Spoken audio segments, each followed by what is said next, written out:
welcome to MuggleCast episode 399. I'm Andrew. I'm Eric. And I'm Micah. 399 and our final episode of the year. Like, unbelievable. We're on the threshold, Andrew. You know what I want to say? What? Another year gone. I say that throughout the year.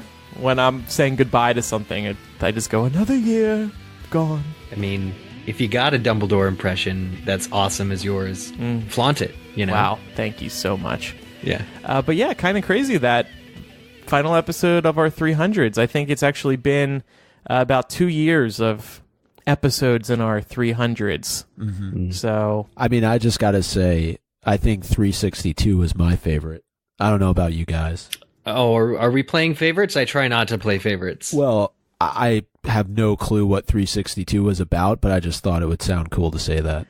Well, now that you've... Well, I just Googled it. It's an interview with the Harry Potter film concert series team. Oh, okay. Yeah, See? you know what? That was cool. The funny thing, Andrew, is that we just missed those guys. I saw that. I saw people were at it in Chicago, and I was like, wait, I didn't know that was happening. Can we use a time turner to go back in time so I can attend? Brady and was it Jason? I want to say the guys we interviewed totally offered us like free tickets and everything to Chamber of Secrets. Yeah, we missed the memo, I think. Well, maybe next year for Prisoner of Azkaban. I'm sure the other movies are coming through. What about you guys? What were your favorite episodes, just, off the top of your head, of the 300s? Definitely MuggleCast episode 381. I'm Googling it as I say it. Chair Today, Gone Tomorrow. Half-Blood Prince Chapter 4, Horace Slughorn. Oh. Yeah, that was a good one. That's a good one when he turns into the chair. Classic Slughorn. Eric? Yeah, Eric, what's yours? I was just trying to find the one where we discussed Newt Scamander with... Do you not understand how this game is played? The game is you just blurt out a number and then we figure out what the episode is. All right, 325. 325 was my gun. Let's see, what was this?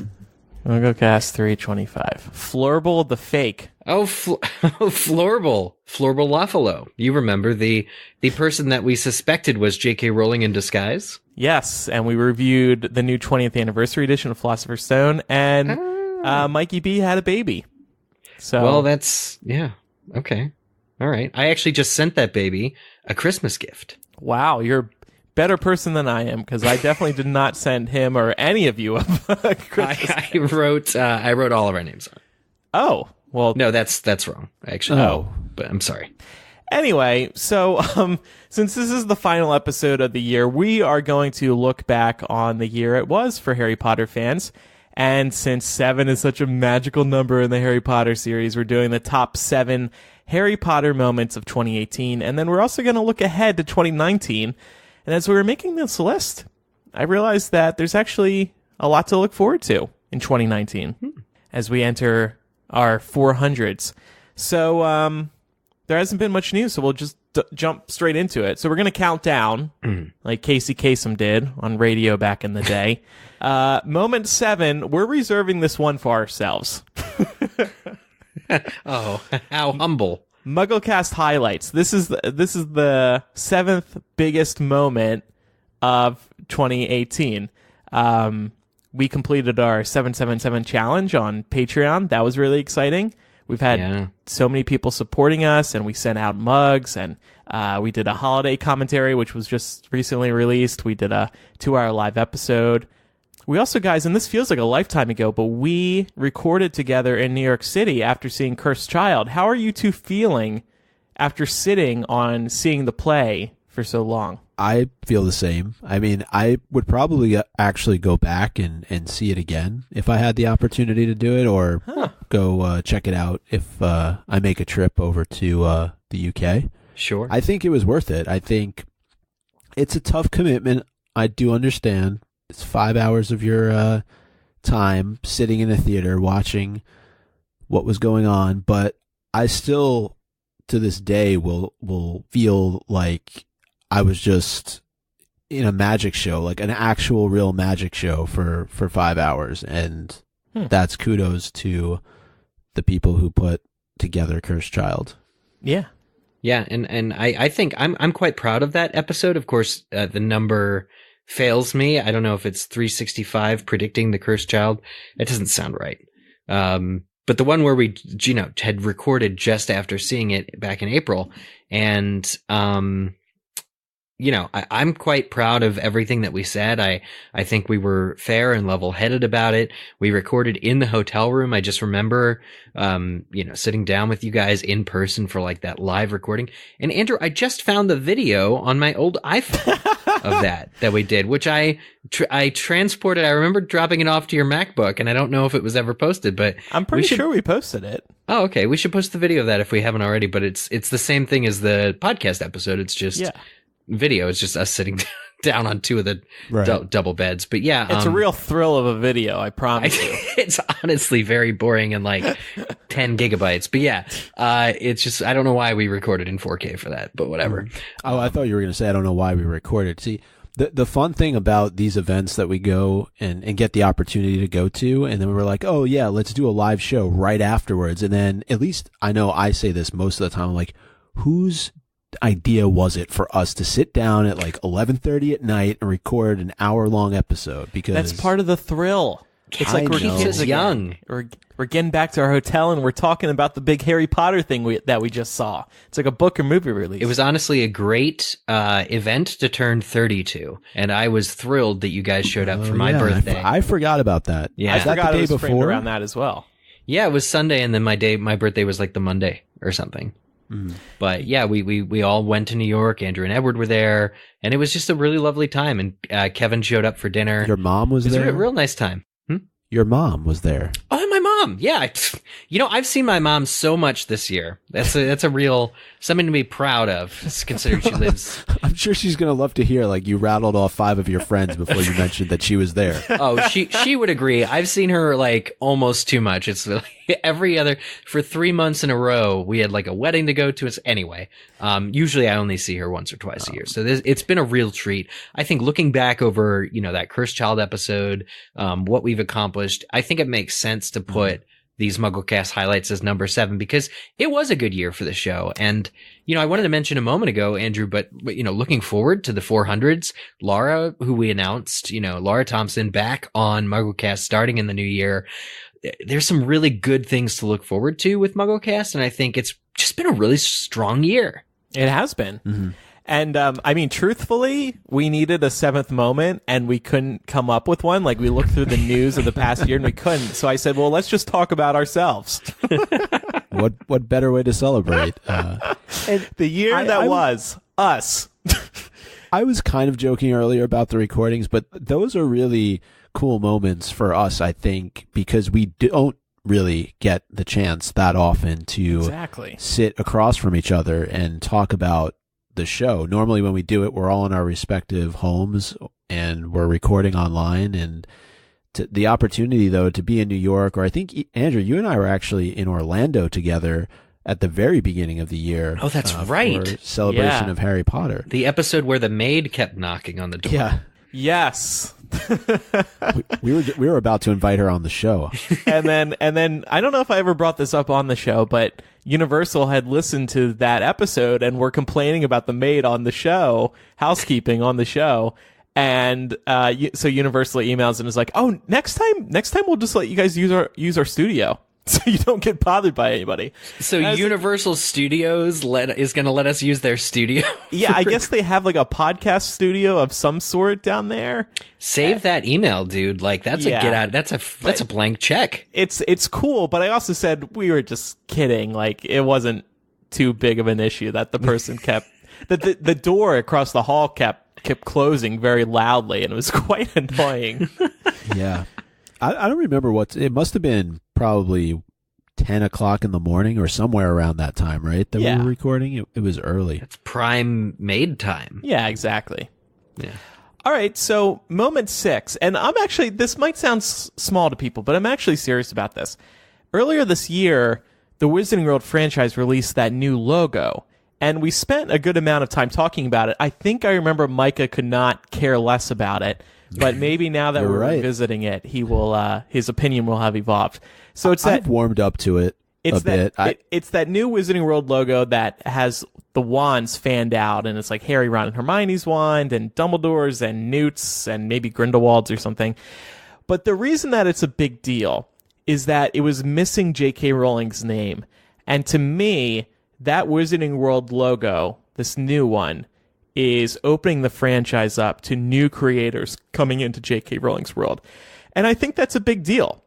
And I think we might only be a year or two away from hearing about official Wizarding World creations that are not written by J.K. Rowling. There have actually been a couple this year. The video games, Hogwarts Mystery, J.K. Rowling had no involvement. That RPG, which we're going to talk about in a little bit, no involvement. Like, what Star Wars is doing, I feel the Wizarding World is about to do. And losing J.K. Rowling's name was a big part of getting people ready. I do agree it's big news, and it's big.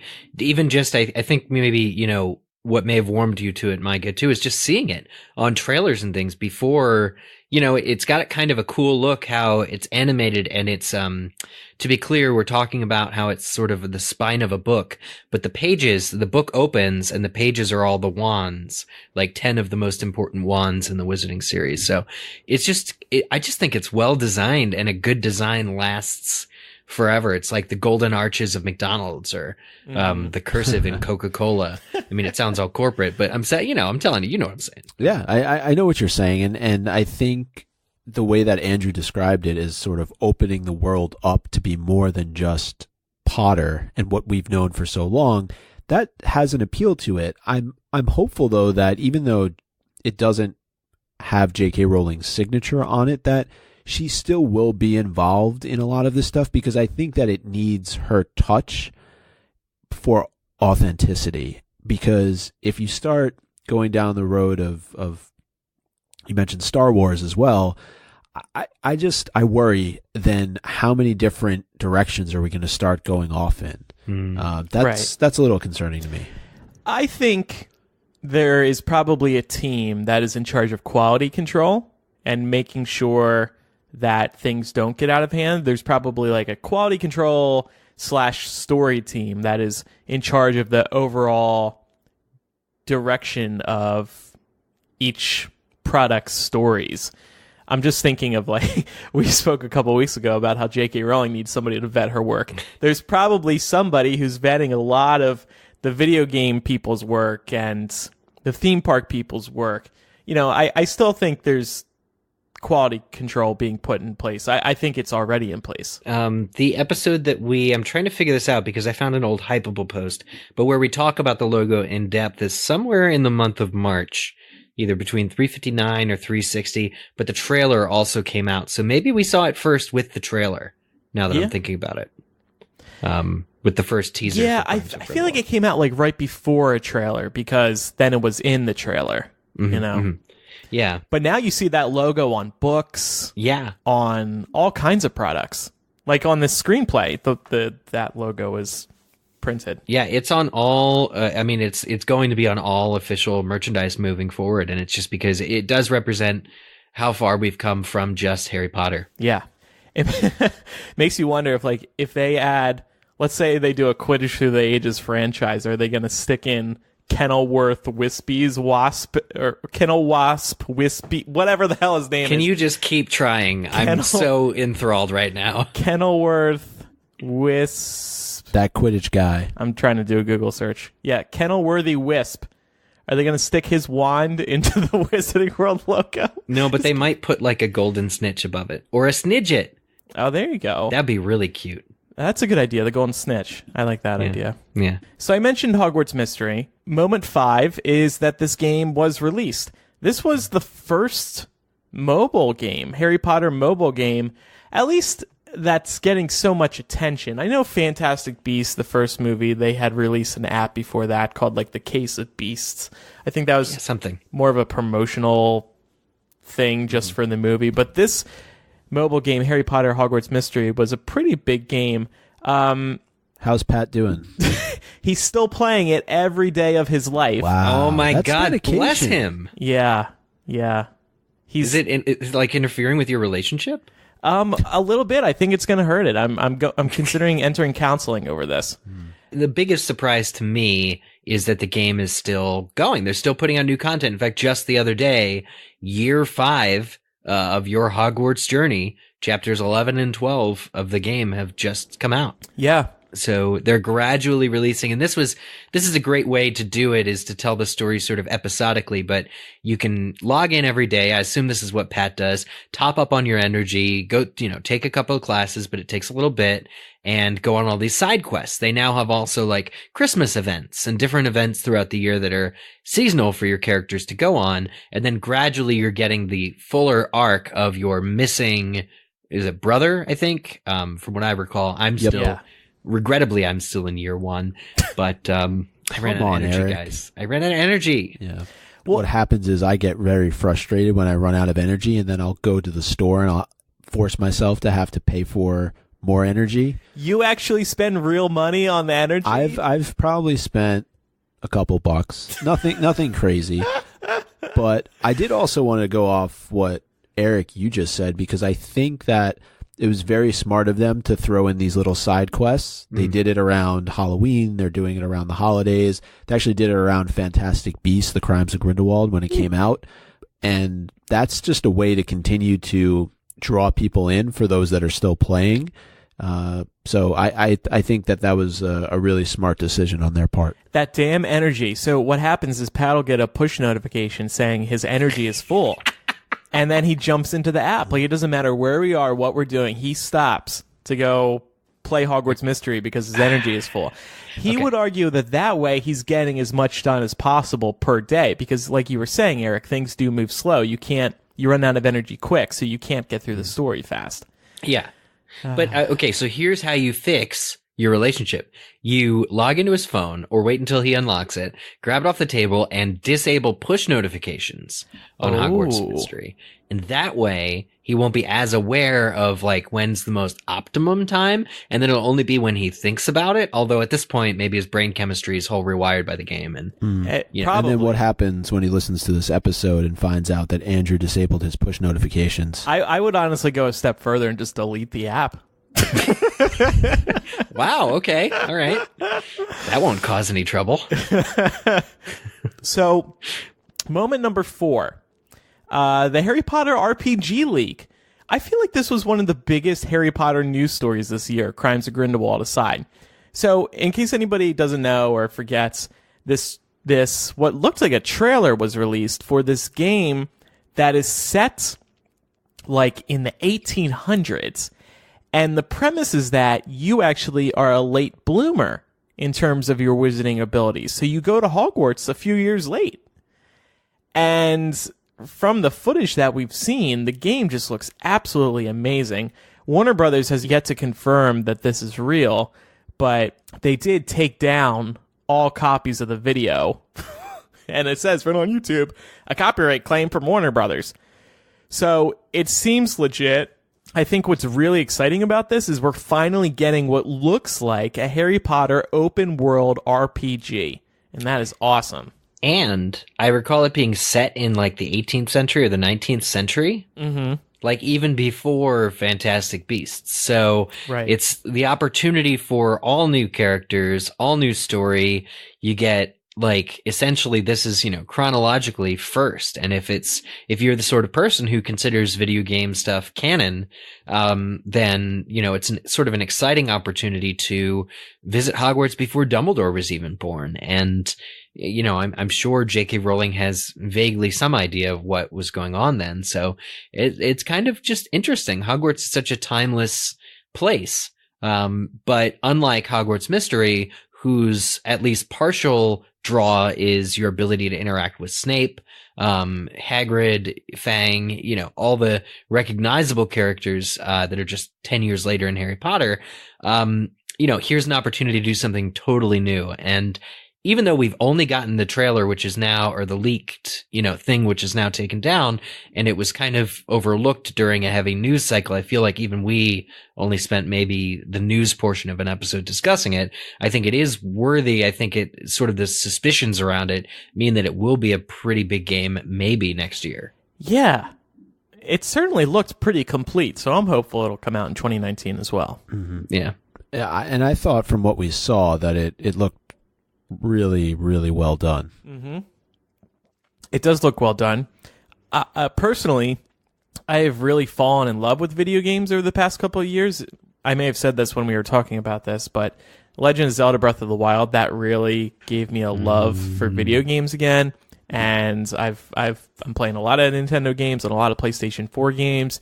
And this game, I'm sure I would be spending a lot of time in as well. So hopefully it's true, and hopefully it's good. I mean, there's always a chance that it could suck, but it does look very detailed, and just the idea of being able to roam Hogwarts freely and the grounds, and who knows where else we'll be able to go.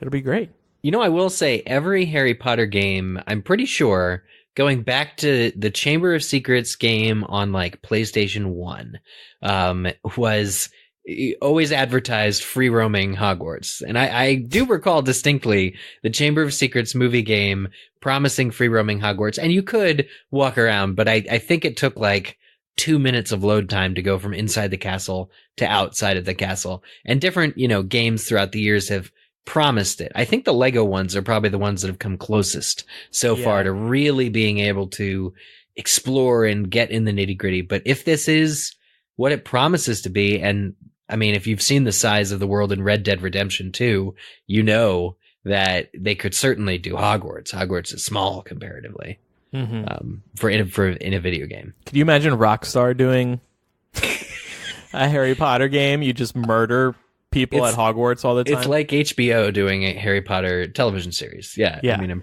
pretty sure that, that'll be the new direction that they go rob Gringotts, go rob Diagon Alley.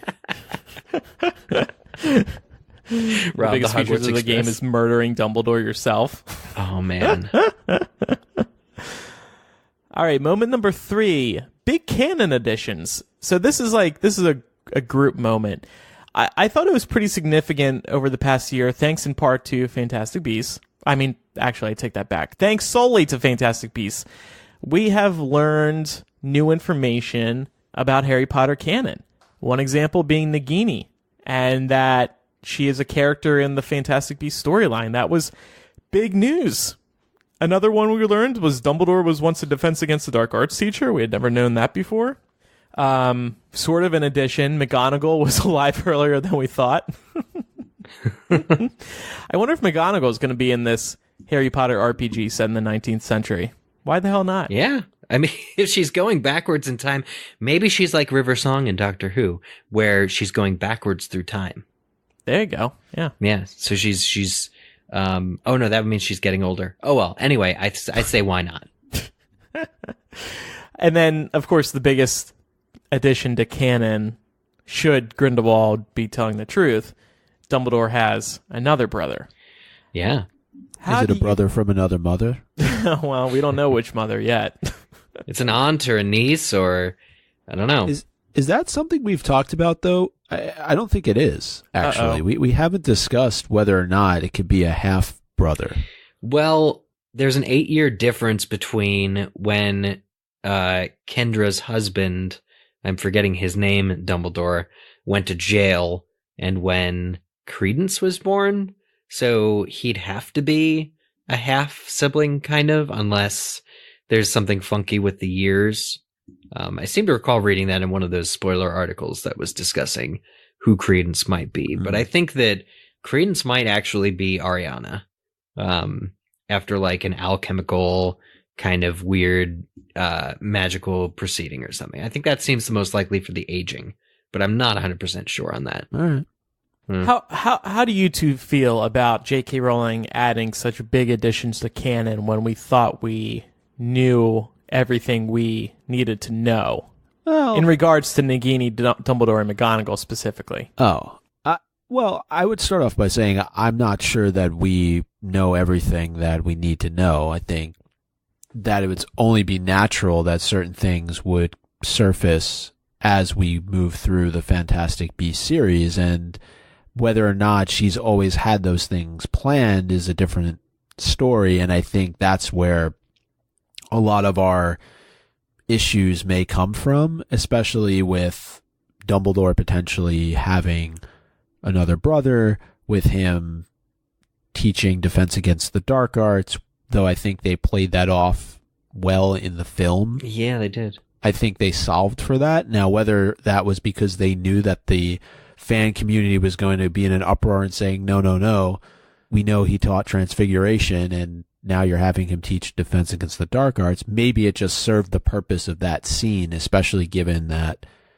Lita's boggart was her dead brother. So I'm not as frustrated yet as some other people are. I know a lot of people were upset about McGonagall being in the storyline this early and Nagini being included in the story as a maledictus, but I think that trust Joe. That's problematic. I take issue with that. No, I agree with that. I think these moments have been some of the biggest of the year in the Harry Potter fandom. And one of the most exciting things about this new franchise is we are going to learn new pieces of information about these characters that we never knew. And we may never have come to know if it weren't for the series. Yeah. And here's an easy barometer for the year.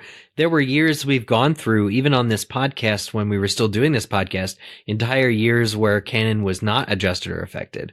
And were those better years? Or were those worse years? We're living in a time where canon is, back freshly being opened and to interpretation and other things. And I say for better or for worse, we're back in the game.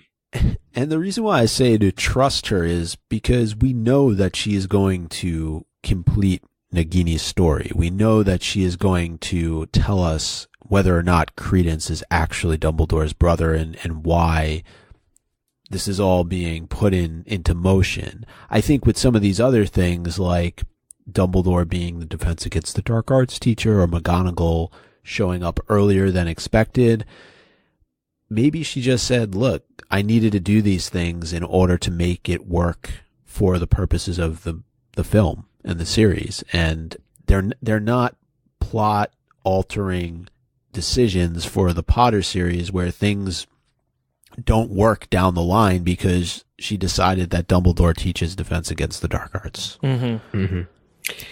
I mean, I would have liked to have seen, still there's like the what we missed and what we lost. I still would have liked to have seen what kind of transfiguration teacher Dumbledore would have been. And I would like to see at some point in Fantastic Beasts, Dumbledore actually transfiguring a bunch of stuff. Like, that's not a boring... But that's not central to the plot, is it? It should be. She could make it that way. I mean, if he transfigured Ariana into Credence, that'd be a big deal. But I mean, that's how it happens. Well, yeah. I understand what you're saying, and it would have been nice to have a flashback into a transfiguration classroom. But again, the whole point of why they went into Defense Against the Dark Arts was to show you what Lita's boggart was and to really move that storyline along. I don't think that necessarily would have had the same effect if they would have been in a transfiguration classroom. Right. Yeah. Yeah. So, I mean, look, my point with this is that these revelations were a part of how Harry Potter in 2018 will be remembered. Yeah. This, unlike the build up to the first Fantastic Beasts movie, there were a lot of revelations. There were a lot of additions to canon that directly connected to Harry Potter, and that was big for better or for worse. I'm excited about all these revelations. I can't wait to see where J.K. Rowling goes with them. And I have to think there's going to be many more that we're going to have to talk about. And look, I mean, one of you just said a few minutes ago, or you implied this, it's great for us, and it's great for people who listen to this show, because if you listen to the show, you care about these revelations so much that you want to theorize about them for weeks on end. Mm-hmm. I will say I hope she does give some answers before the next movie. It would be a little... I think there are certain questions, because of Crimes of Grindelwald's propensity to raise about 5 questions a minute of screen time, that I think it is reasonable to expect, or at least suggest here on this podcast, that J.K. Rowling is going to answer some questions, because they simply won't be in the third movie. Like, they won't even be like the big ones. Sure. Who is Credence? Of course, that's going to be answered in the film, like you said, Andrew.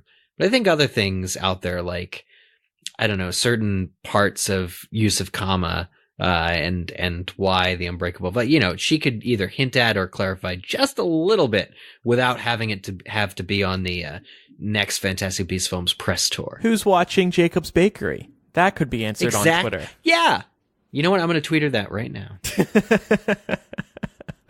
And please do it every day until she. You should just set it to go at maybe about 2:00 in the morning, so she sees it as soon as she gets up. Yeah, she could be sleeping right now. I'm going to text her. Good morning. Smells. Good morning. You have morning. her number. Smells like pastry. See, now he's getting creative, so he's hoping to get a response. Smells like pastries. Hey, that reminds me. Who's watching Jacob's Bakery? He's watching Jacob's Bakery while he is kidnapped and kidnapped by his so wife. Moment number 2, and we alluded to this earlier, Cursed Child opening in America. That was a big deal.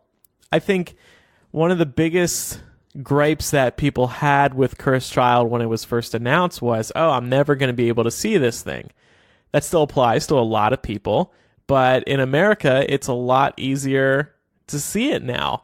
And tickets continue to go on sale and sell out very quickly, but this show is going to be on Broadway till the end of time, just like it will be over on the West End.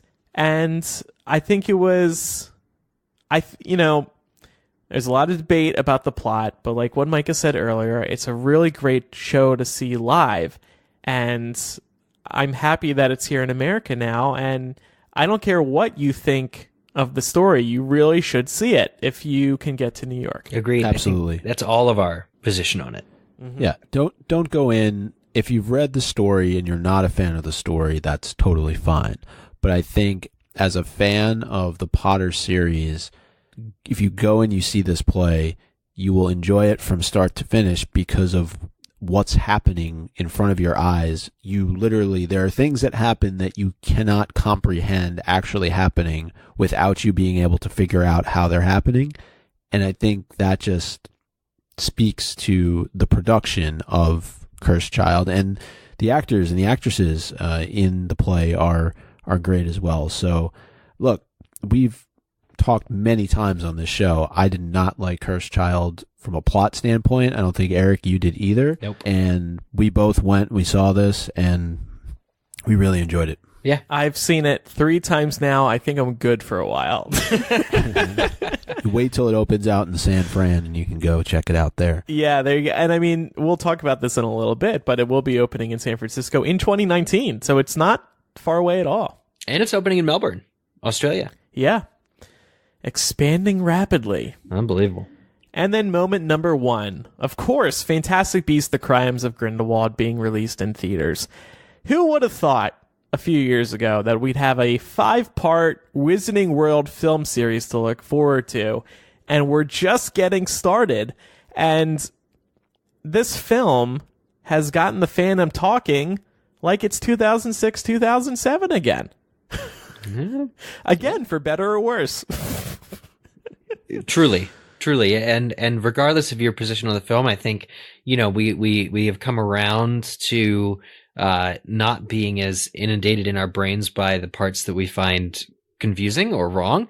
I think that, it was a very beautiful film that came out. And even though I did make the mistake of going on Box Office Mojo and catching, they're still doing a sort of comparison between the first and second film. After 31 days, the film is still trailing behind the initial film's box office. Makes me worry a little bit about the future of the film franchise, how that will address sort of things like scope in the future. How much is it trailing? I mean, I didn't want to say it on the air. It's actually quite depressing. It'll be very interesting to see what they do going forward to promote these movies. No. I don't think their marketing strategy, though, needs to change to get people to go to the theaters. There's got to be something that they do differently. To your point, Andrew, there's got to be a huge draw. There's got to be a wow factor that's going to bring people in. But it wasn't the 15 characters on the billboard, because that was their marketing strategy. Was there are so many people. This is such an epic saga that includes so many people. Yeah. Okay. Yeah. Yes, but if you look at them doing that for the Potter series, the difference is how many millions of people already know who all of those characters are. Yeah. This series, if you look at that poster that you're talking about, nobody has any clue who half those people are. 3/4 of those people are. Totally. So there needs to be, they need to overhaul it.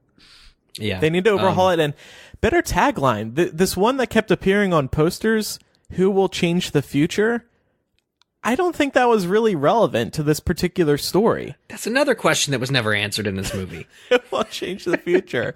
Like, it was kind of presented like we were going to see two people trying to go different directions with the future, and like, I guess I don't know, that just wasn't a really big selling point. It should have just said, "Back to Hogwarts, y'all." That should have been the tagline. It's just so much subtext. It's so much like that it was edited out of the film, essentially, because the film was trying to do too much.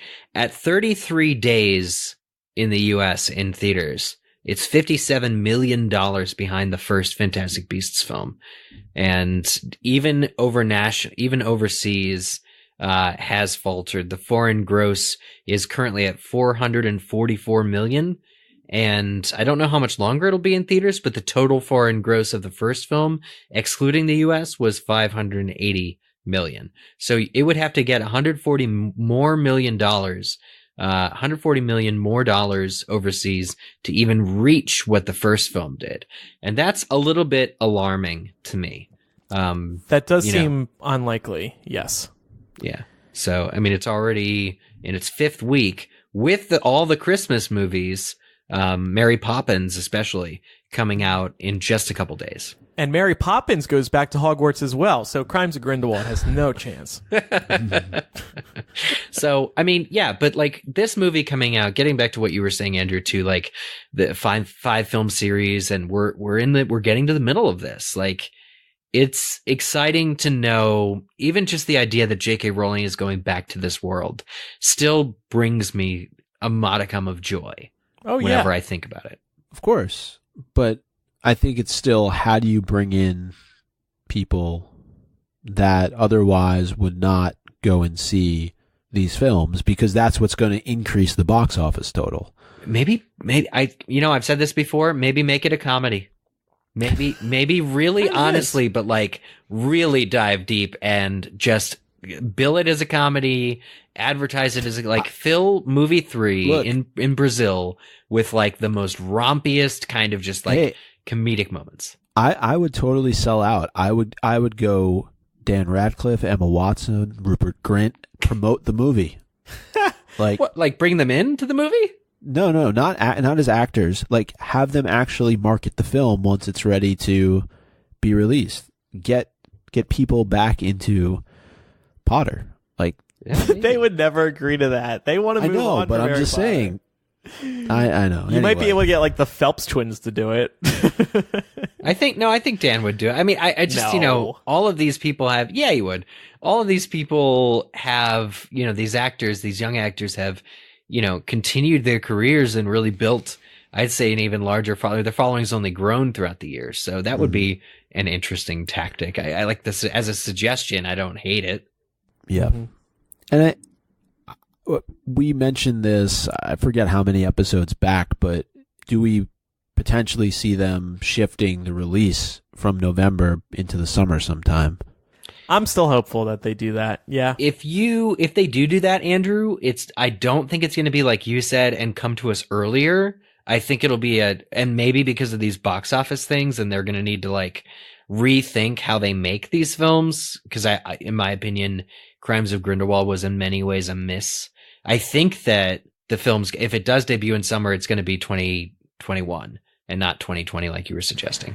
And maybe the other challenge that this series now has moving forward is the way that it was received in terms of a lot of the plot.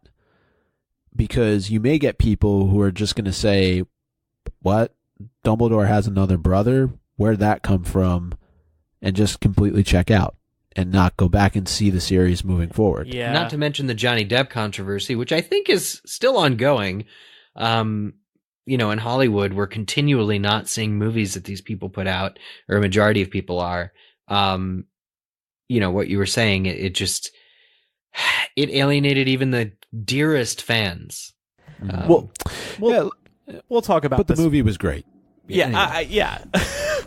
I like the movie. I think I want to make one more point about movie 3 promotion. I think the promotion is going to get a lot simpler. The messaging is going to get a lot simpler. We're not going to see 15 characters on a poster.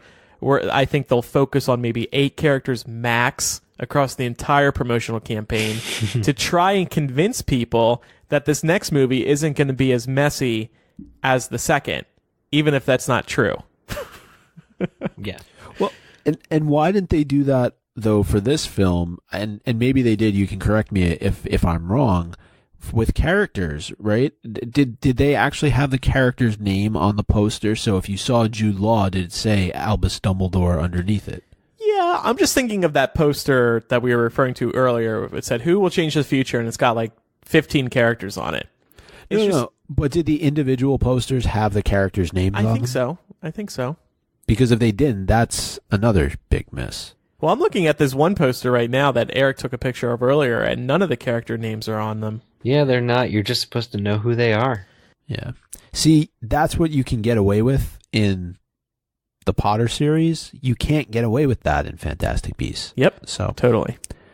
Warner Brothers, hire us. We'll consult for you. Yeah, we'll take care of all Give this you for some you. good tips. Oh, yeah. So before we get to honorable mentions, we asked patrons to give their top moments. Is that right, Micah? Yeah, we did. And we got over 40 responses. So patrons, thank you for giving your top moments. And read a couple of them here.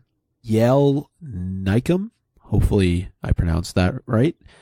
They said that 2018 was the year I rediscovered Harry. My top moment happened on my birthday during a Harry Potter themed pub crawl. I won a trivia contest out of 200 plus people, and the prize was a set of Triwizard wands.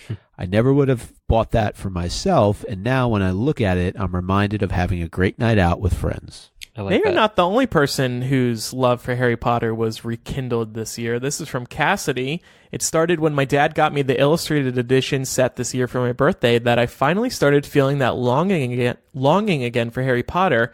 For some reason, I had lost that fire over the years.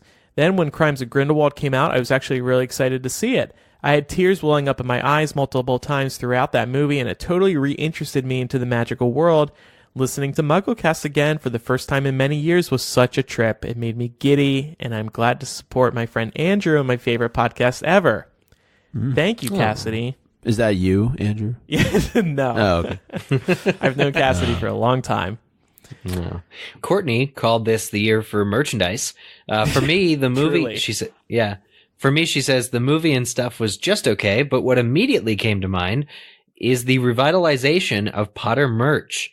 HP stuff that had been slowly leaving stores after the Deathly Hallows Part 2 came out to the point where it was almost impossible to find anything.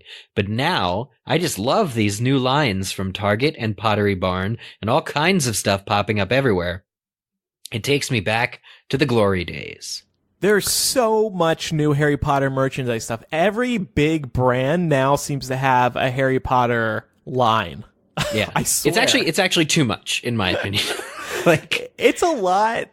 I don't know. I don't have a feeling about it being too much yet, but yes, it is a lot and very surprising. I can't escape it. It's everywhere I go. End caps everywhere, whether it's Barnes & Noble, Target, or Best Buy. Those are the 3 places I go, and they all have entire sections of the store devoted to them. It's like, what are you going to do? Well, and just I like this. Go ahead. Really quick, products you wouldn't even expect now have Harry Potter lines, like Blender Bottle. These are really popular bottles for making like protein shakes and stuff. They have a Harry Potter line now. I was like, what? There's so many officially licensed products now. Yeah. I think it's cool. Anyway. Yeah, for sure. I like this from Lainey Mitchell. Passing down my set of Harry Potter books to my 8-year-old son.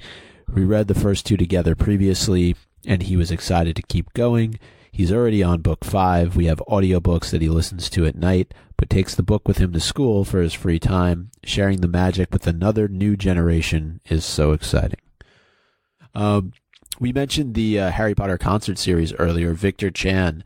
Seeing people of all ages at the concert was a delight, especially seeing so many young kids with their parents. It was great to see the newer generations of fans are still discovering and loving Harry Potter. Signy, or Sign, I forget how to pronounce it, was on a beautiful sunny festival, and suddenly I got the info that Cursed Child will come to my town of Hamburg, I presume Germany. I didn't expect that and was so happy, so it's my personal moment. Similarly, Miranda says seeing Anthony Boyle as Scorpius in Cursed Child on Broadway. And Evelyn Blake, getting involved in the fandom. As a later fan, it feels so good to be able to experience being in the thick of all that's happening with the Fantastic Beasts. I became social media staff for Speak Beastie podcast, which has been great. Continuing to be a MuggleCast patron and getting my beautiful cup. Seeing Crimes of Grindelwald in the cinema 2 days early at a fan screening, and then again with my husband, and being able to talk and theorize with him as part of a date. Now that I write all it down, it has been a good year. And then finally from Lindsay Stum, February 2018 was my first visit to the Wizarding World of Harry Potter in Florida. I got to spend 3 days there with two of my best girlfriends. We didn't even bother with the rest of the park, and we soaked in everything there was to see in Hogsmeade and Diagon Alley. The highlights for me was Hogwarts Castle while meandering through the line and the light show. I could not stop smiling during the light show and might have shed a tear. One of the best trips of my life. Also, I thoroughly enjoyed Lethal White and Fantastic Beasts. I have yet to see or read Cursed Child. These were really fun to read. If you're a patron, hit up Patreon and check out all the responses, and feel free to submit your own. Yeah. So before we get to honorable mentions, let me just ask you guys, what since a lot of people are answering this question, we should answer it ourselves. Top Potter moment for each of us in 2018. Like really specifically? Yeah. That's tough. Was there my top Potter moment was actually seeing your guys' trivia team win at Harry Potter trivia with the team name The Crimes of Johnny Depp. That was a good one. The Blast-Ended Skanks took second, or no, not even second. We were annihilated, I think, that night. But watching, yeah. Yeah, that was excellent. That would be up there for me, especially because we won an open bar for 2 hours. That was a lot of fun for up to like 25 people. We didn't have 25 people with us, but that was really cool. Thanks for reminding me of that. Yeah. I'll say Aurelius Dumbledore. That's my top Potter moment of 2018. I was genuinely shocked. It got the fandom talking in a way like we'd never have before. There's still so much theorizing to do there. I still remember hearing that in the theater and being like, what? Yeah. Miguel Ian, not to get back to patron things, but says the same. He says, love it or hate it. With that revelation, JK spurred the fandom to theorize, question, debate, and speculate. I have seen Crimes of Grindelwald 4 times now and love it a little bit more each time. So Miguel is single-handedly contributing to Crimes of Grindelwald's box office.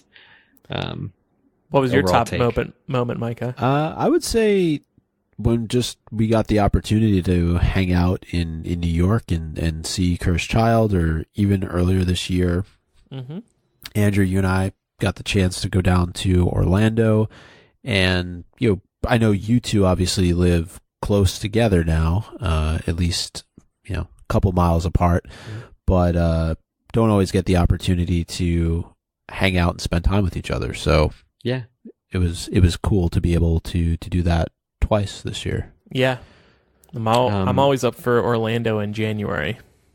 Yeah, although they're not doing the celebration next year. I know, just crazy. You know what? That's one thing to look forward to is the theme park ride, but I guess we'll be talking about that. The other thing that happened for me in 2018 with Harry Potter was LeakyCon in Dallas, which actually was a rip-roaring good time. And I got to say, I had meant to write an article about this on MuggleNet, but the people that we found there was over 90% had never been to a Harry Potter convention before. And can I just say that the discussions, I was on like 4 panels, everyone was extremely excited to be there, really happy to like theorize, and it really reawoke something in me that showed me that the Harry Potter fans themselves, like fandom, was not dead, that we could talk for an hour on Hermione's parents, who we know nothing about. It ended up being a great discussion. And I met a bunch of people on the new Harry Potter podcast as well, like Binge Mode and Harry Potter and the Sacred Text. All those people were there. Like, just honestly, I met more people this year in Harry Potter fandom than I think I have for several years before. So definitely, like, shout out to just kind of that experience. Yeah, a lot of people are really excited about Harry Potter right now, and I think a lot of people are jumping back into it. Yeah. Couple honorable mentions. J.K. Rowling apologized for killing Dobby on the Battle of Hogwarts 20th anniversary. Every year she apologizes for one death. In 2018, it was Dobby. We'll see who it is in 2019. Come May 2nd, I believe it is. Bunch of Harry Potter spin-off books were also released. There was the Chamber of Secrets 20th Anniversary House Edition, released in the UK. So there was a Gryffindor, Slytherin, Ravenclaw, and Hufflepuff editions of Chamber of Secrets. We all purchased book 1 when that came out 2 years ago, and they're cool. I don't think I'm going to buy all 7 house editions, though. Nope, too much shelf space. There was the Beetle the Bard Illustrated Edition. That was released. I purchased it. Did you guys? I think I have it. I have to check. I missed that one. I thought I did, but I don't. Crimes of Grindelwald screenplay, of course, and Lethal White. Yes! J.K. Rowling's Corman Strike book. Yeah, I'm still reading it. I am too. Me too. It's a tough one. I actually took it with me yesterday on the train, and it almost weighs more than my computer. It is huge. It's twice as big as the other one. But this was the year I caught up. I did read both The Silkworm and Career of Evil in 2018. So I am and the first 200 pages or so of Lethal White. So I'm working on it still. Maybe I'll finish it over break, but I'm making no promises. I'm enjoying it. It's fine. Mm-hmm. All right, so we're about to look ahead to 2019, but first a word from this week's sponsor. We told you about them last week as well. They're a new podcast from Wondery, out now, called Imagined Life. MuggleCast listeners should give a listen to their episode called The Daydreamer. Imagined Life lets you step into the life of a well-known celebrity.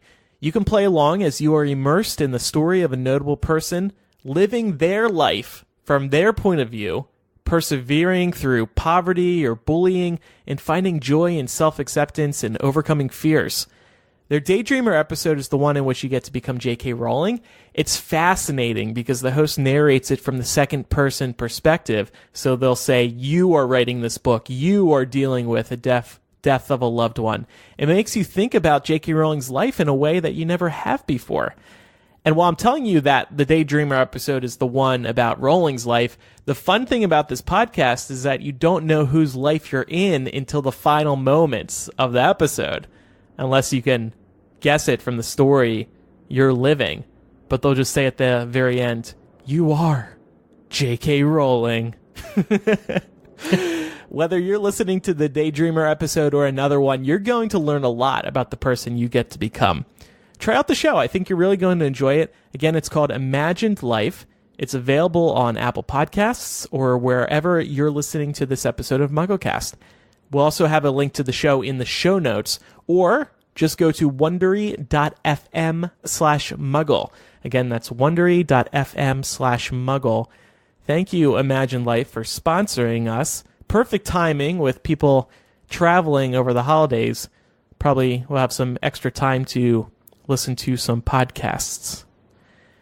All right, so let's look ahead to 2019. Yeah. We were talking about Harry Potter video games earlier. Harry Potter Wizards Unite is definitely going to come out in 2019. That's the Pokemon Go style one. I'm excited for that. Oh, that'll be cool. That'll be cool. I'm hoping it's released in the summer when those of us in colder climates can go outside for longer periods of time. For sure. And I remember we actually, Andrew, I know we did a test of Hogwarts Mystery when we were at the celebration down in Orlando. Do you think there might be any kind of testing that gets done for Wizards Unite that maybe we get our hands on it a little bit early? Maybe. Well, unfortunately, there's no Harry Potter celebration to do it at, but We can maybe talk to the app developers, see if they can give us some early access to it. But yeah, I'm excited about it. It brought Pokemon fans together. Pokemon Go brought Pokemon fans together in a way that hadn't been experienced or done in like a decade. Yeah. So Wizards Unite could potentially bring together the Harry Potter fandom in a huge way. I do agree. I think that's definitely possible. So there will also be an opening of a new Wizarding World of Harry Potter attraction at Wizarding World of Harry Potter Orlando. And for this time only, when we say attraction, we actually mean ride. Yes. So it's under construction at Hogsmeade. That's the very first Harry Potter land that was ever built. It's replacing Dragon Challenge. Dragon Challenge was actually at Universal before Harry Potter even existed. It was just rethemed to become a Harry Potter ride. We still don't know much about this ride, but it looks like it's going to be Forbidden Forest themed, and maybe Hagrid will be involved. Who knows? But it is supposed to open in 2019, so hopefully we'll hear about it soon. And is it confirmed that it's going to be a roller coaster as well? You can tell from photos, and they did release a promotional poster which had a roller coaster track. Yeah. When I was down there in August, it was a massive looking ride. I mean, I think this is a really big thing that they're putting together, so I'm excited. Yeah. And here's something else that might be announced in 2019. We haven't spoken about this at all yet. There was this leaked concept art. I don't know the source of this, but Universal apparently teased to a group of investors or something, I don't know, a new theme park in Orlando called Fantastic Worlds. What? So if you look at this leaked piece of art, you see the new Nintendo land that they've already announced. They haven't said where they're actually building that yet, though. So this might be in a fourth park at Universal. The third was the water park that they opened a couple years ago.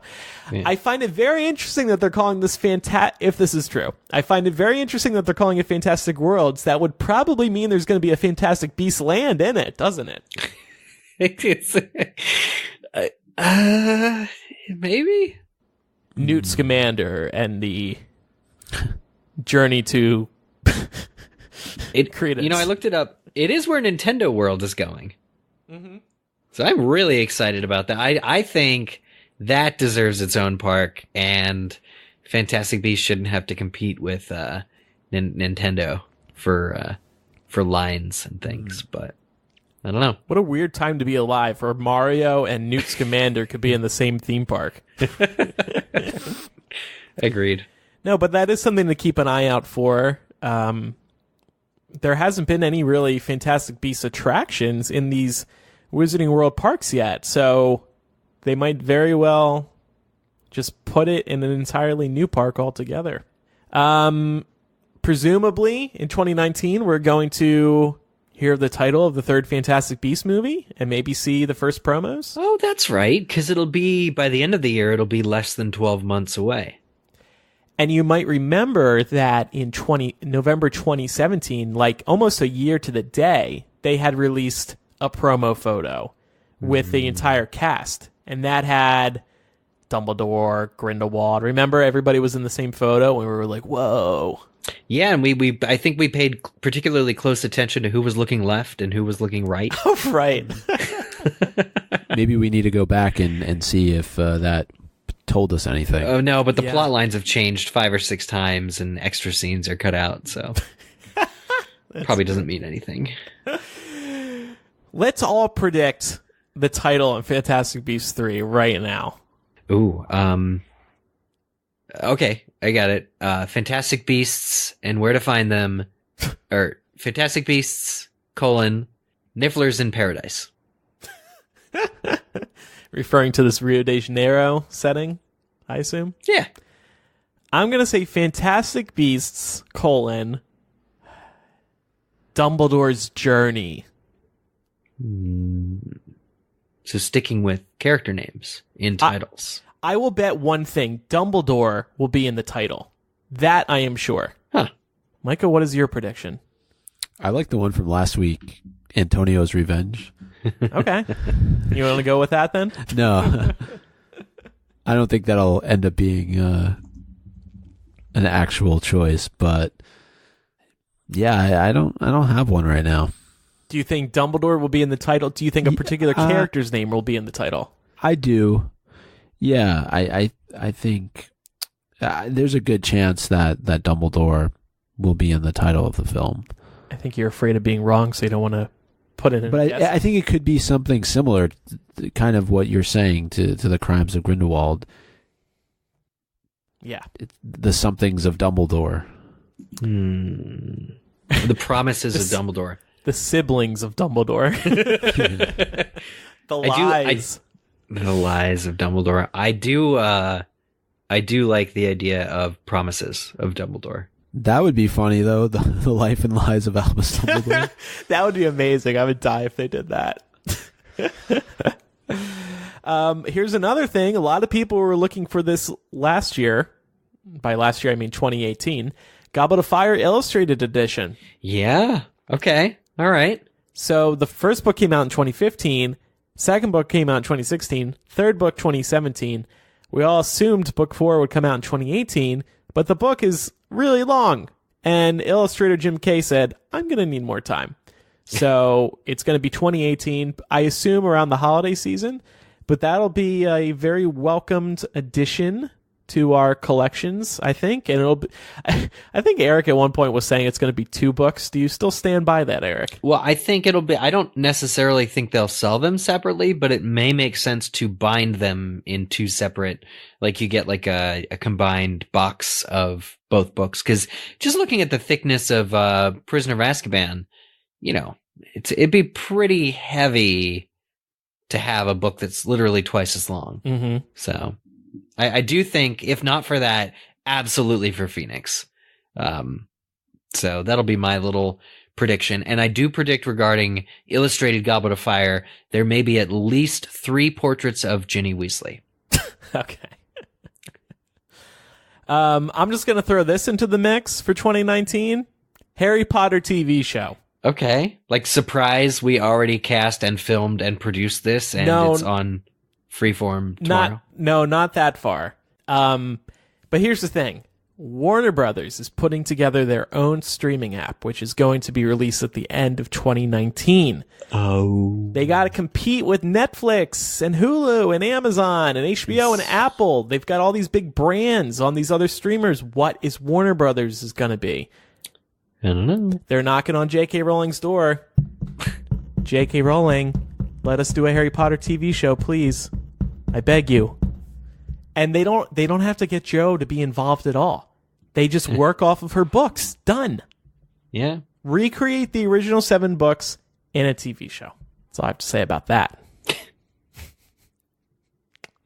Can you imagine how set MuggleCast would be if we had a Harry Potter TV show to talk about? We could do an episode every day. Yeah, maybe. Maybe we'll get news about that Harry Potter RPG. We already talked about that. Cursed Child will be opening in San Francisco. Already talked about that. And maybe, I thought, maybe the Quidditch Through the Ages will get an illustrated edition. Why not at this point? I think more likely it'll come in 2020, because presumably he'll need another 2 years to illustrate Order of the Phoenix, meaning 2020 will be free for a book. Perhaps. And that's it. What are you guys looking forward to most in 2019? J.K. Rowling tweeting about obscure things that'll spur discussion related to the next movie. Okay. Yeah. The recasting of Johnny Depp and/or, because their investment didn't pay off, or the announcement that Colin Farrell will be returning as Graves in a future installment. I want that to be leaked at the end of next year. That would be very exciting for sure. Yeah. Though I would say the illustrated edition is a close second, because I actually really like those books. It's a very good way to go back through the text that we already know. Absolutely. Yeah. And experience something new, feel something new. All right. Well, that was 2018. That was 2019. There's a lot of stuff for Harry Potter fans to be looking forward to. It's a really special time to be a Harry Potter fan right now. Let's do some Quizzitch to wrap up the year. Oh man, the last Quizzitch of the year. I'm not sure. Did this premiere this year too? Quizzitch as a segment? I think maybe. so.